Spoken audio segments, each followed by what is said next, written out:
अपन पूत मजबूत करा हो यसऊ बैगवनावा। सासू अपन पूत मजबूत करा हो यसऊ बैगवनावा। तब तो कहूँ हमरे महला दुई महला, तब तो कहूँ हमरे महला दुई महला। तोहरे ना बाटाई झोपड़ियों का बूट, सासू जी के पूत, सासू जी के पूत। सासू जेठनी अपन देवर मजबूत करा हो यसऊ बैगवनावा।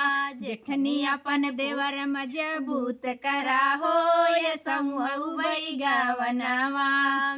तब तो कह हमरे बागा बगीचा, तब तो कह हमरे बागा बगीचा। तोहरे ना बाटे भुलाऊ का बूट, सठानी जी का देवर जेठानी जी का देवर।